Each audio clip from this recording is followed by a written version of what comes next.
আসসালামু আলাইকুম রহমতুল্লাহ। আমার এই পাখিগুলোর বয়স আজকে 12 দিন চলতেছে। এই পাখিগুলা সাধারণভাবে আমি দেখে বুঝতে পারছিলাম ঠান্ডা লাগছিল। আলহামদুলিল্লাহ সাধারণভাবে ঠান্ডার ডোজ করেছি।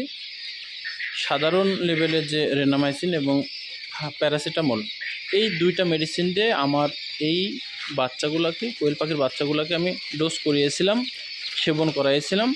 আলহামদুলিল্লাহ পাখিগুলা একেবারে সুস্থ হয়ে গেছে, এখন কোনো সমস্যা নেই।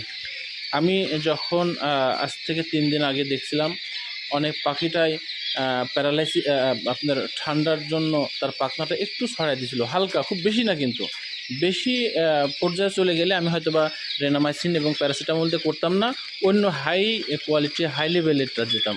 যেহেতু আমি সিমটমটা বুঝতে পারার সঙ্গে সঙ্গে আমি রেনামাইসিন এবং প্যারাসিটামলটা সেবন করানোর ফলে আলহামদুলিল্লাহ একেবারে সুস্থ। কিন্তু একটা জিনিস খেয়াল রাখবেন, সবসময় চেষ্টা করবেন ছোট বাচ্চাকে হাই লেভেল অ্যান্টিবায়োটিক সেবন করানোর অভ্যাস না করান। নর্মালিগুলো দিয়ে ব্যবহার করবেন। হাই লেভেলে যখন যাবেন সে বিষয় নিয়ে একটি ভিডিও দেব, সেটা কোন পর্যায়ে দিতে হবে, কোন পর্যায়ে গেলে দিতে হবে।